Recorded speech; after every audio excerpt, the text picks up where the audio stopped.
Hello everyone. तो आज mini ब्लॉगटा मु स्टार्ट करुँची मो कड़े पाखर कहीं समस्ते कहते कि दीदी तुम रोसे शिखीच कि शिखिन प्रमाण देवाई मुझे रोसे करने को बाहरी। चलतु कौन रोसे कर देखा। फास्ट तो मुझे कड़े तेल पकई दूची।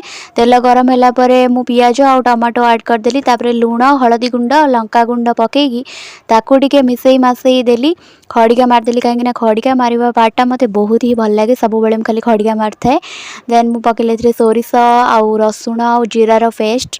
शाग तरकारी खास करके एटा ही बहुत भल लगे। तो तापर ताकू मसला को मिसेदेली।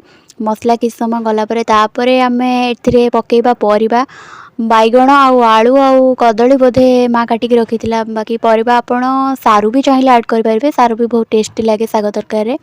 तो एतिकी परिबा आमर ऐड करूँ। देन ताकू मसला रे मिसेकी किछ समय पर छाड़दवा।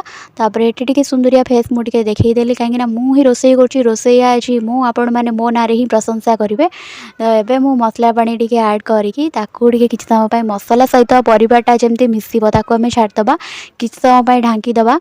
तापर आम ए पानी ऐड करवा जमी परिबाटा सीझिब ना तरकारीटा भल लगे आलू आउ परिबा बाकी न सीझिले। देन आम मेन जिनस ऐड करवा। मेन जिनस कौन आमर शाग यहाँ है कोसला शाग। क्या कोसला शाग भल लगे मत कमेंट रे कहिबे। मत तो भल लगे बाकी घर लोक भल लगे। करदबा कथा गोटे शाग तरकारी। एबे फाइनाली आमर शाग तरकारी रेडी हो जाइए। मत तो बहुत भल लगुच कहीं मु रोसे करबा टाइम रे टिके टिके चाखी दउथिली।